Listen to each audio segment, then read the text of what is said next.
Hey, bonjour tout le monde, alors j'espère que vous allez bien, vous êtes en forme aujourd'hui. On va faire un petit peu l'épilogue finalement de notre série de bench d'insertion dans ClickHouse. Et l'objectif aujourd'hui c'est de pousser un petit peu la limite un petit peu plus loin. Alors pas aussi loin qu'on pourrait, vous allez voir qu'on va être encore un petit peu limité. Mais on va faire en sorte, vous voyez, si vous regardez un petit peu sur le côté, hop, ici. Vous voyez qu'il y a 8 ClickHouse, donc je vais d'abord vous expliquer l'infrastructure en place. Et puis on va la lancer, vous allez voir que ça va être très très rapide pour insérer nos 1,5 milliard de lignes.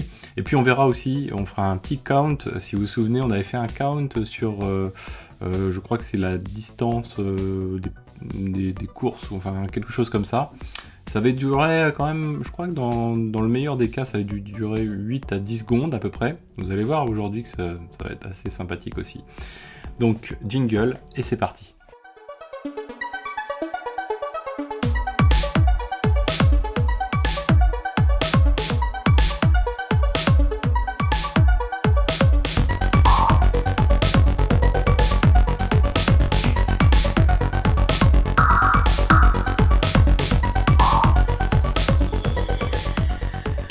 Alors du coup, avant de commencer, ce qu'on va faire, c'est qu'on va déjà revenir sur notre tableau. Donc lors de la vidéo précédente, on était arrivé au 9e test. On avait... alors, combien on en avait? On avait exactement 16 CPU sur nos machines ClickHouse. On avait... alors combien on en avait? Du coup, on en avait 4. C'est pas mentionné, on en avait 4. On avait 2 disques de Perf 2, vous allez voir que nos amis de Infomaniac, gros coucou à Infomaniac, on retrouve toute leur infrastructure ici, c'est assez sympathique. Vous pouvez vous aussi faire ces tests là, vous avez le droit à 300 € de free tiers, donc ça suffit largement pour faire ce qu'on a fait, il n'y a aucun souci et il vous en restera encore sous le coude tellement c'est assez sympa. Ensuite, on a toujours nos 3 Zookeeper avec 4 CPU, 8 Go de RAM. On a cette fois-ci 2 clients, parce qu'il faut envoyer un petit peu du monde au boulot. Donc 2 clients de 64. Donc on peut le mettre ici, on va mettre x2. 2 fois hop, ici. Et on a toujours notre proxy, ClickHouse Proxy. Alors je vais mettre un peu comme ceci. Hop, voilà. Ouais, effectivement, si je ne fais pas la bonne manip. Donc on en a x2. Et ici, c'est l'inconnu. Combien on va faire aujourd'hui? Alors on pourrait faire beaucoup plus. Hein. Honnêtement, le facteur limitant n'est plus le cluster ClickHouse en fin de vidéo. Je vous vends tout de suite la mèche. Là, donc du coup, on est à 8 machines. Et quel type de machine on va avoir? Eh bien...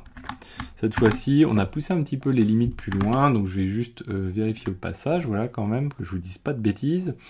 32 CPU, donc quoi, vCPU, et 64 Go de RAM. C'est vrai qu'on a tendance à faire un raccourci entre CPU et vCPU, alors qu'on n'est pas quand même au même niveau. Alors 32 et 64 Go de RAM, ce qui est quand même déjà de la petite machine. C'est pas des trucs de fou furieux, hein. Il y a bien plus violent que ça.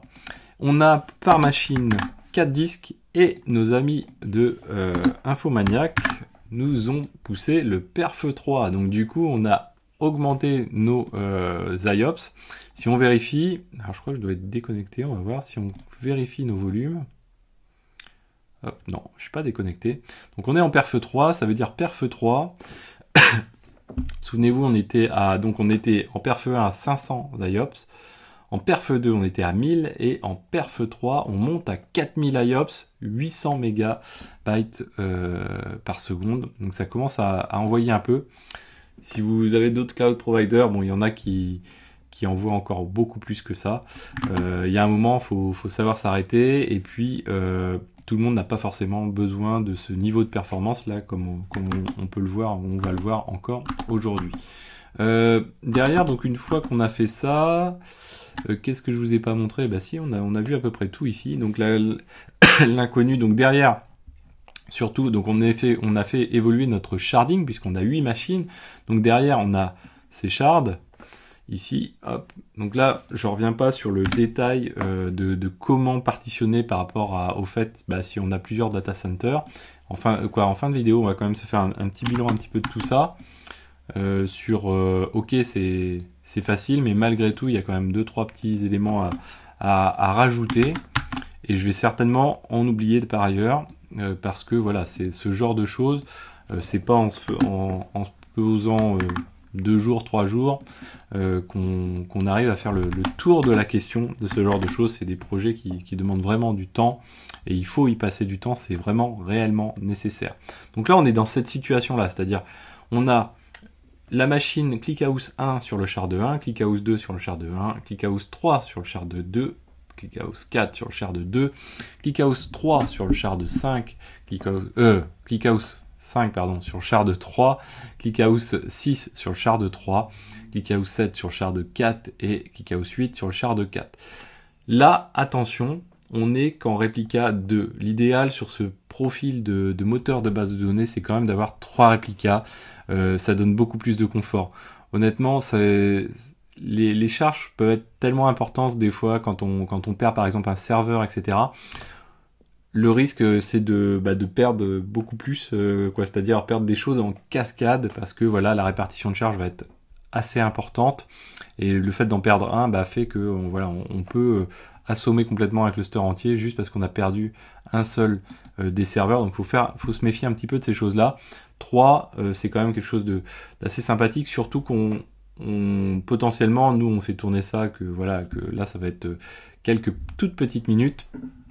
Et bien derrière, il faut se dire, si ça tourne ce genre de choses donc là on va atteindre des dizaines de millions par seconde, ça veut dire que sur des journées c'est des terras qui sont injectés, et donc derrière, voilà, on peut pas se permettre de perdre des choses, donc c'est quelque chose d'assez important. D'autant plus que ClickHouse bénéficie d'un mode de compression qui est quand même assez intéressant.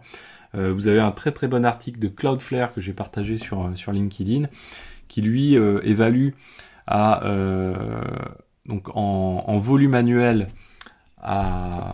en données brutes collectées, 256 pétabytes collectés sur une année. Donc ça c'était en 2017, donc j'imagine que ça a, à mon avis, bien explosé depuis. Et derrière, donc du coup, en version compressée dans ClickHouse, je dis bien compressée, on atteint du 18 pétabytes. Donc vous voyez quand même, c'est quand même quelque chose qui est relativement intéressant. On parle de plusieurs dizaines de terras d'injectés par jour.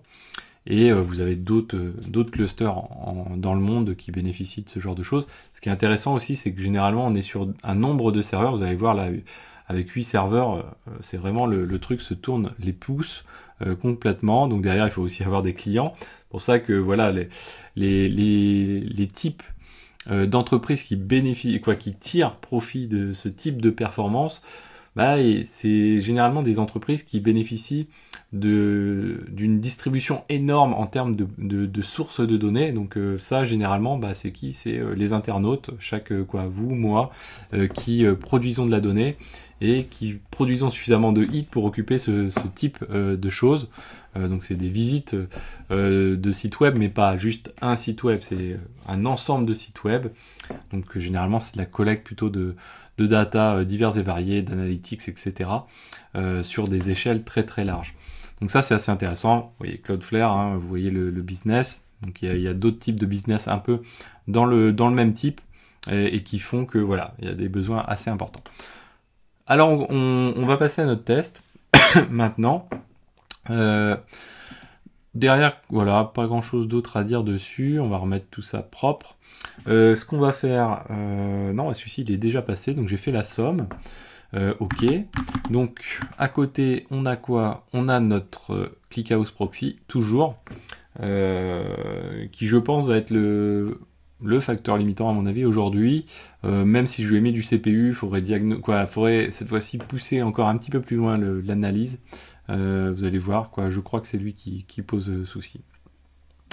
On vérifie juste que on est bon sur les tables distribuées, à la fois notre table d'état, et là elle joue un rôle important, la table d'état. Je vous invite à voir les vidéos précédentes, puisque là du coup on va scaler non pas d'un point de vue nombre de process qu'on fait tourner sur une machine, mais nombre de machines. Donc là on a 2 client de 64 CPU, 64 Go de RAM, je crois quelque chose de ce goût-là. Donc 64 CPU c'est sûr. Et donc derrière, alors attendez, je vérifie quand même les workers. Parce que si ça se trouve, on peut peut-être...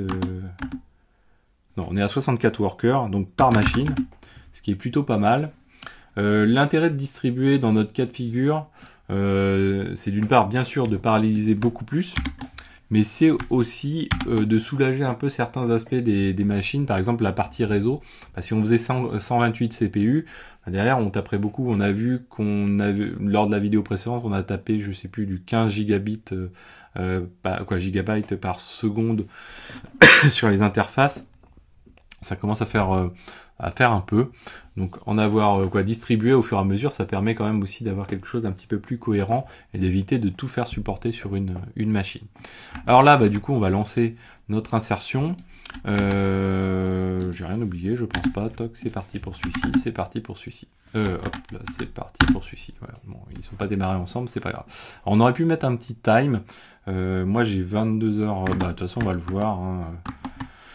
Après tout. Hein. Alors là, c'est l'occasion de revenir sur un élément important. Vous voyez, sur ce genre de choses, sur ce genre de test, que ce soit pour du test de charge comme ça un petit peu, ou pour du test de développement, etc., c'est toujours important, vous voyez, d'avoir du monitoring dans des POC, dans du dev, etc.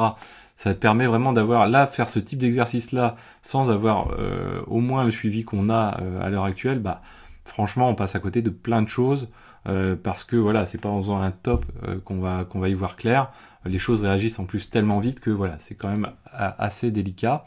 Donc là, on va regarder l'inserteur. Donc là, on a deux inserteurs, hein, rappel. Donc là, du coup, on en a un qui est en train de de prendre de faire monter sa charge réseau pour télécharger les fichiers. Donc les deux téléchargent les fichiers. On a notre table d'état qui est aussi sur ClickHouse et qui permet de dire à chacun des inserteurs, attends, moi ça je le traite et toi ne traite pas ces choses-là. Donc du coup là on a vraiment une importance de cette table là. Derrière, donc là on a commencé, vous voyez, à 22h. Là on est sur les inserteurs. On va attendre plutôt ClickHouse. De toute façon on a un range time qui se décale dans le temps. Hein. D'abord les inserteurs, ensuite le ClickHouse. Les inserteurs auront fini que ClickHouse n'aura pas complètement fini. Mais malgré tout, ça va aller très très vite. Du coup, on va aller quand même sur ClickHouse tout de suite parce que sinon on va passer à côté des choses. Donc là, c'est parti. On est monté à 7 millions d'insertions par seconde. Est-ce que je peux zoomer un peu? Ouais, ça change pas grand-chose. 7 millions d'insertions par seconde. Le ClickHouse Proxy joue bien son rôle. Hein. Vous voyez qu'on a une répartition relativement homogène des insertions, donc ça c'est cool. On est à 10 millions là, vous voyez que ça monte assez nettement. Hop, voilà, presque 15 millions, 14 millions là. Et donc, hop, on va attendre un peu, 14 millions toujours, ça monte. Alors là, ce qui se passe, c'est qu'en plus, on n'a finalement pas assez de fichiers d'entrée pour l'occuper.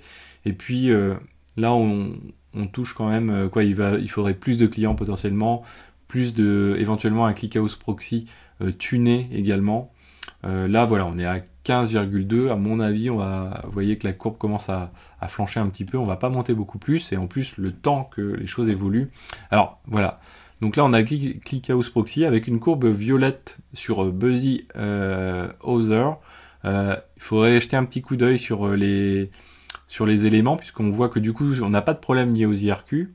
On n'a pas de problème lié à l'IO weight, puisque c'est du rouge, donc on n'a pas de rouge. On a un système qui occupe un petit peu son monde, bien sûr. Mais derrière, on a le Buzzy Other. Il faudrait regarder, dedans il y a le Nice, je sais plus ce qu'il y a d'autre encore. Il faudrait éplucher cette ligne-là, parce que Other, finalement, c'est plein d'autres sous-éléments. Il y en a un qui doit peser quelque chose. L'inserteur, lui, vous voyez qu'il se promène un petit peu. C'est vrai qu'on en a rajouté deux, donc du coup, c'est un peu plus tranquille. Et le ClickHouse, lui, alors lui, franchement, ClickHouse 1, il est vraiment peinard, pour le coup. Le 2, lui est un peu plus occupé. Donc là, pareil, on retrouve du Other. Tiens, ce serait intéressant parce qu'on les avait pas, il me semble, dans les vidéos précédentes. Et là, on le retrouve sur plusieurs des nœuds. Assez intéressant, tiens, je creuserai la question. Je pense pas que je vous ferai un retour dessus. Mais si vous avez des commentaires, en tout cas des une idée de quoi ça vient, bah dites-le moi. Tiens, c'est assez intéressant. Alors surtout qu'on l'a pas sur tous les ClickHouse. Tiens, c'est vraiment très étonnant. Super étonnant quoi comme truc. Je sais pas vous dire là comme ça. Faudrait éplucher ces lignes là. Donc là voilà, ça a commencé donc à 22h du coup 17 on va dire hein, quasiment. Voilà 17 ouais 17. Et là du coup alors on peut faire un petit count mais à mon avis on arrive un peu à la fumée des cierges comme on dit sur celui-ci. Hop voilà. Bon bah voilà on a quasiment fini hein. Finalement on est à 153. 150. Alors là c'est assez intéressant, je crois qu'on est un peu supérieur à ce qu'on avait avant. On a peut-être un problème de un léger problème de concurrence sur genre un fichier. Là voilà on est à 174 alors qu'on devrait être à 173 si je dis pas de bêtises. Donc là il va avoir fini. Bah, il a fini hein, de toute façon. Non bah on est peut-être sur le bon nombre en fait, 153. Il me semble que c'était quoi, c'est le bon chiffre. Alors, je vais pas vous faire un select de l'UID parce que ça va très vite. Ce qu'on va faire, on va se faire un average. Souvenez-vous, donc ce que je vous avais dit, ça durait plus de 10 secondes lors des vidéos précédentes. Donc on va faire un describe table, donc de notre table taxi.trips distributed. Hop, voilà. Et on va choper ici trip distance, voilà. Hop, on peut faire comme ça. Là, on peut faire on peut faire un select average de trip distance. Donc je crois que c'est exactement ce qu'on avait fait la fois d'avant. Hein. Donc là, on n'a pas de cache qui joue. Hein. Pour l'instant, on n'a pas lancé la requête. Sinon, il faudrait cleaner le cache. Hein. Donc le echo 1, proxys, VM drop cache, taxi, trips, distributed. Ouais, je crois que c'est bon. Toc. Et voilà. Donc on est passé de 10 secondes quelque chose à 0,356 secondes. Soit quand même un truc qui cartonne plutôt pas mal, sans aucune optimisation. Donc là, on va faire un petit aparté quand même sur ce qu'on a fait depuis le début et les bémols et les holas un petit peu à mettre. En tout cas, vite fait que j'ai en tête. Donc là, on a fait déjà première chose, on n'a pas fait un bench complet, comme je vous disais. Donc un bench complet de ce type de moteur, c'est vraiment essayer de reproduire les conditions de production.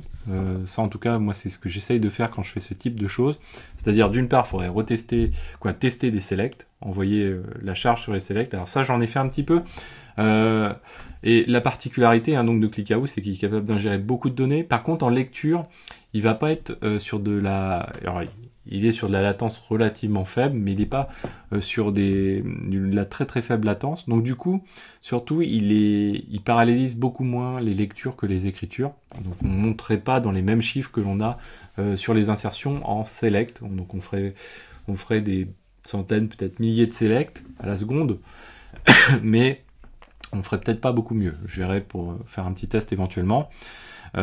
Pourquoi? Parce que tout simplement c'est un moteur de base de données vraiment orienté OLAP. Donc OLAP, je vous invite à aller voir dans la playlist ClickHouse OLAP versus OLTP. Le principe c'est, il y en a un qui est basé sur l'analytics, en tout cas qui répond à des besoins d'analytics. Besoin d'analytics c'est ce qu'on vient de faire finalement, c'est du calcul de moyenne, etc. Des sommes, des calculs d'écart type &co. Il est très bon sur ce genre de choses, c'est-à-dire de la mono-opération, éventuellement complexe, sur des volumes énormes. Il va répondre très rapidement, hein, comme on a pu le voir, mais derrière, voilà, il va moins paralléliser les choses. Ceci dit, ça reste quand même extrêmement performant, également en select, pour la plupart des entreprises dans le monde. Hein. Derrière, autre élément, donc on n'a pas fait le select, il faudrait faire du select, de l'insert, il faudrait le faire aussi sur des, dans le cas où on perd un serveur dans le cluster aussi, hein, pour voir un petit peu ce qui s'y passe. Hein. On pourrait le faire, là il faudrait que je recline un petit peu les choses, mais on verrait que finalement il s'y passe pas grand chose, puisqu'en plus on a le proxy qui est devant, qui joue son rôle, donc bah, éventuellement on peut se faire un petit peu le test, hein, parce que ça va meubler un petit peu la vidéo. On va faire un truncate de l'ensemble des éléments. Truncate de... bon. Il m'en manque une. State inserter, voilà. Truncate des deux, trips et state inserter, voilà, truncate de trips et state inserter. Donc attention, quand on fait ces cleans, si jamais vous voulez reproduire ce genre de choses, bien cleaner, non pas la table distribuée, mais l'autre table, et les deux tables, hein, en l'occurrence dans notre cas de figure, la table d'état et l'autre table également. Voilà, il faut prendre les tables individuelles, donc répliquer mais pas distributed pour le coup. State inserter, voilà. Donc là on y est. Normalement on peut faire, donc du coup, je dois avoir les select count étoiles qui doivent pouvoir nous dire que voilà, ici ça c'est bon, et surtout l'autre, est-ce que c'est bon, state inserter, voilà. Donc là on est bon aussi. Donc là ce qu'on peut faire c'est lancer le nouveau test. Alors ce qu'on va faire, on va le lancer avec un seul inserter, parce que sinon ça va aller vraiment trop vite. Un seul inserter, c'est parti. On va attendre que déjà ClickHouse prenne la charge. Pour ce moment, on peut continuer à discuter. Donc, deuxième élément, mais ça, je vous en ai parlé tout à l'heure.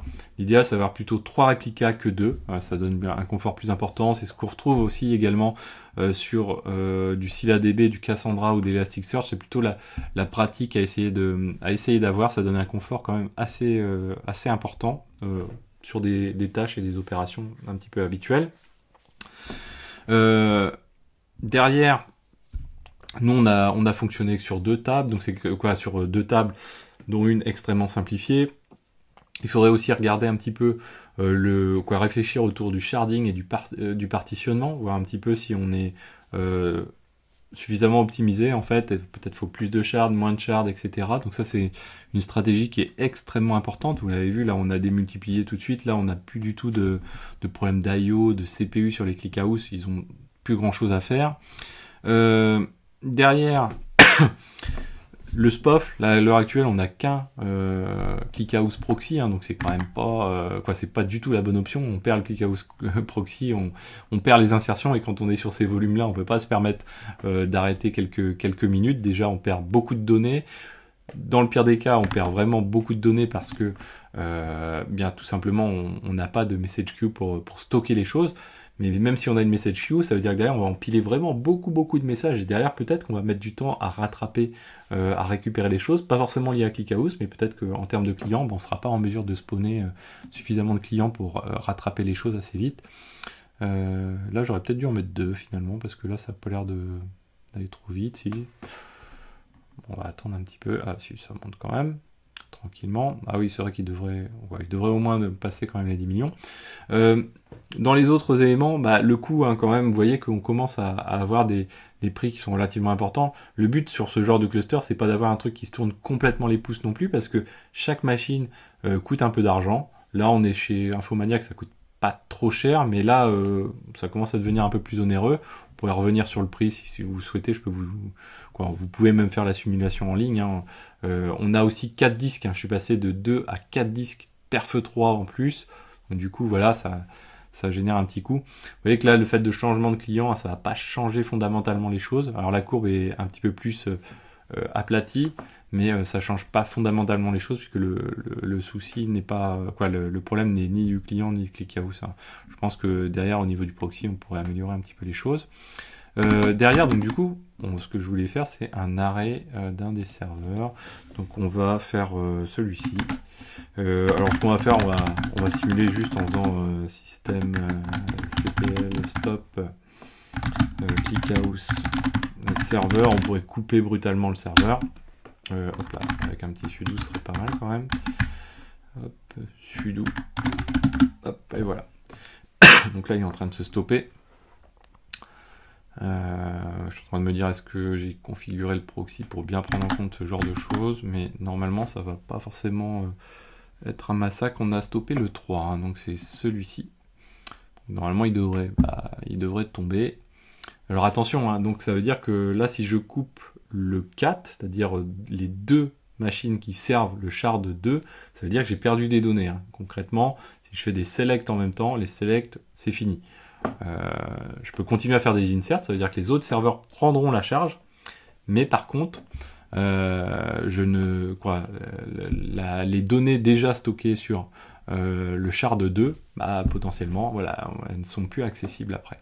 Là, avec juste un des deux serveurs stoppés, ça pose pas de difficulté. Alors pourquoi est-ce qu'il là il est bien arrêté? Sinon il y a la méthode brutale. Hein. Ça a l'air un peu mollasson, on dirait, dans l'arrêt. C'est assez bizarre. Peut-être qu'il tente de s'arrêter un peu trop proprement. Ce qu'on peut faire, sinon, hop, voilà, compute, hop, ClickHouse 3. Ouais, je vais arriver trop tard, là, j'ai l'impression. ClickHouse 3. On va faire shut off. Hop, voilà. Toc, tu te tais, tu vas faire dodo. Hop, si, je vais assez. C'est quoi là? Ah, mais on n'est pas sur les. Si, on est sur les instances. ClickHouse 3. Ok. Réaction shut off. Hop, voilà. Toc, donc là, ça devrait se couper assez rapidement pour le coup. On va voir ici. Ouais. Je sais pas ce qu'il nous a fait sur le 3, mais il s'est pas arrêté. Bon, bah là, il va s'arrêter. Voilà, on a perdu la connexion, c'est que c'est fini pour le 3. Ah bah si, ça a dû s'arrêter finalement, ça a dû s'arrêter ici, puisqu'on là on a déjà le blanc. Bon, c'est pas grave. Voilà, et donc pendant ce temps-là, notre inserter, bon bah lui il a fini, mince, malheureusement. Alors on peut le relancer, quoique... Non, ça va pas tourner. Ah zut, dommage. On peut faire un trunket assez rapidement de... Ouais, bah c'est trop tard, hein, de toute façon. Zut.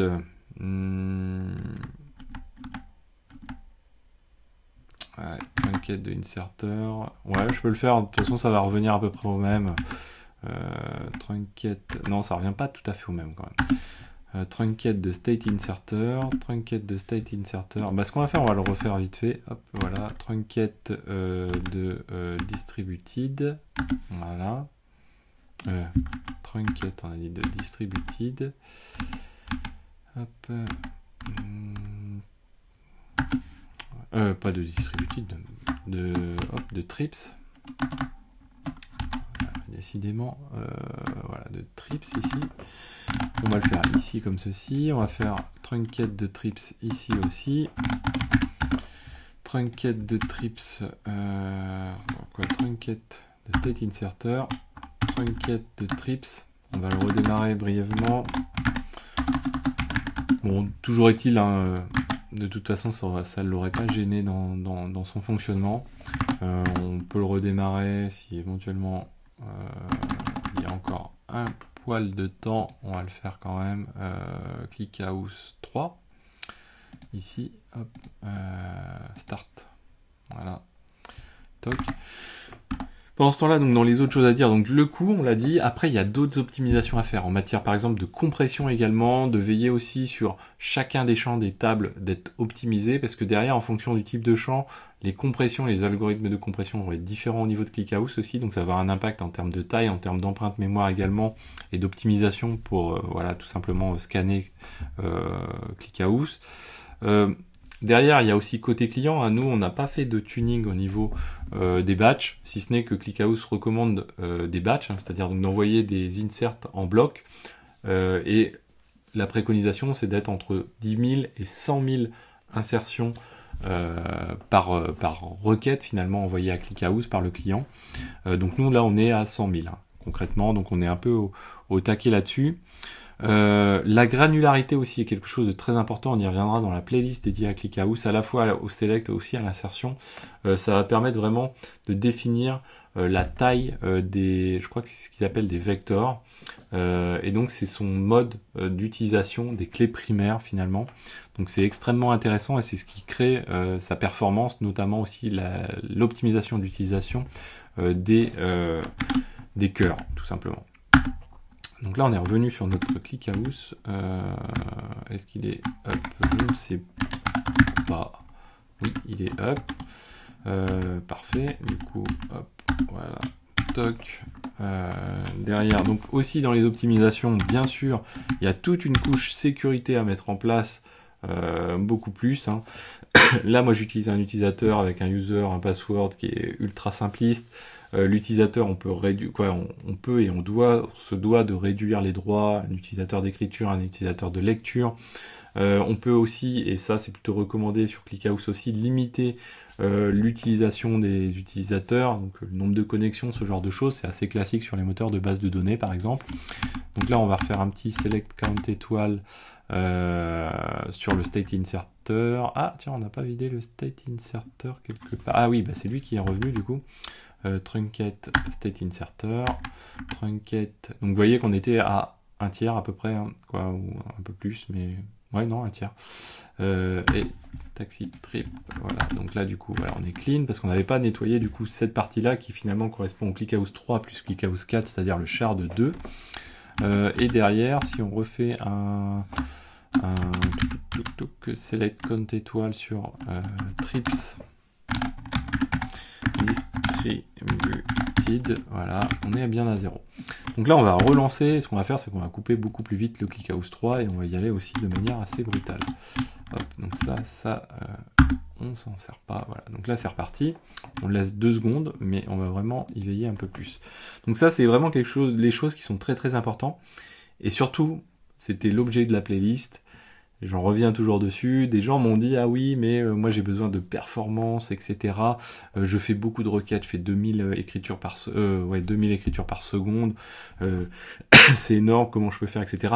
Tout est relatif, vous voyez, là, on est sur quelque chose qu'on a finalement pas tant tuné que ça, hein, en tout cas pas du point de vue du moteur lui-même.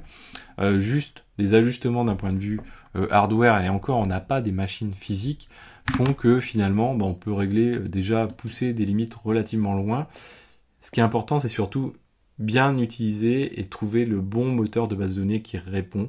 Là vous voyez qu'on est sur de l'OLAP, donc du coup comme je vous disais tout à l'heure, on écrit très très vite, par contre en lecture on va être plus lent, donc à voir si c'est le cas d'utilisation. D'autres, donc on se fera peut-être un petit bench, mais cette fois-ci plutôt avec ScyllaDB. D'autres moteurs type ScyllaDB, eux permettent d'écrire très très vite, un peu moins vite que là, mais quand je dis un peu, c'est encore des choses à 500 000 écritures secondes ou ce genre de choses, et à lire très très vite également, c'est-à-dire à plusieurs centaines de milliers de lectures par seconde en même temps. Donc ça, c'est vraiment des choses qui sont à voir. Par contre, ce sera de l'OLTP, ça veut dire qu'on ne pourra pas faire des calculs de moyenne, des sommes ou des counts, même ne serait-ce qu'un count étoile, on ne pourra pas le faire sur ScyllaDB. C'est le principe parce que c'est quelque chose qui est distribué, alors du même type que là, mais c'est pas un moteur de type OLAP, c'est vraiment un moteur de type OLTP. Donc on ne peut pas faire de l'analytique, c'est-à-dire faire le count étoile, tout en même temps pouvant faire la lecture très très rapide des données. C'est quelque chose qui ne va pas tout à fait ensemble, quoi, en tout cas. Donc ça c'est vraiment quelque chose qui est important à avoir en tête. Donc tout est relatif. Les gros chiffres ne veulent rien dire. Les gros chiffres de performance sont à associer aussi aux coûts et aux ressources qui sont mis à disposition pour atteindre ces performances. Tant qu'on ne sait pas ça, c'est très très facile finalement, quand on a des moyens relativement illimités, d'avoir des serveurs. Alors on va peut-être regarder pour couper notre... Pour avoir des serveurs, c'est relativement facile finalement de réussir à atteindre des performances si on a des moyens et derrière si on a aussi les compétences qui vont avec pour pouvoir éventuellement tuner des choses, etc. Donc là, hop, on s'est arrêté.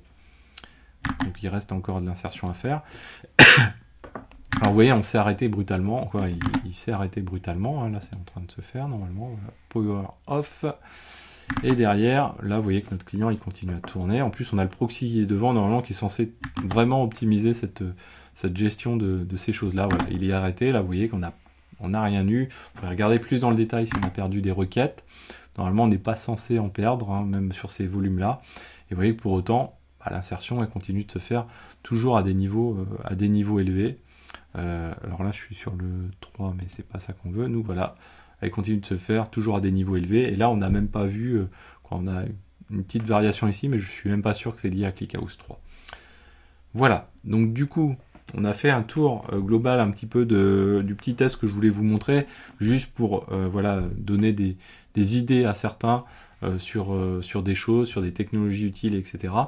Et la petite étoile bonus, c'est que ClickHouse, c'est derrière l'architecture qui est utilisée pour Victoria Metrics, qui est ultra spécialisée dans les metrics et qui est ultra performante dans les metrics, qui balaye complètement, on va dire, Prometheus, Thanos et même tout autre stockage back-end ou non de metrics. Donc il faut vraiment s'intéresser à Victoria Metrics. Il est écrit en Go, donc c'est en gros le moteur, on va dire, ClickHouse, réécrit en Go, optimisé pour les métriques. Autant dire que c'est un truc, quand vous voyez les performances de ClickHouse déjà, c'est un truc du feu de Dieu, Victoria Metrics. Voilà. Donc j'espère que cette vidéo vous a plu, n'hésitez pas à la partager, à mettre des pouces bleus, à commenter, je vous dis à très bientôt sur Xavki. Ciao à tous.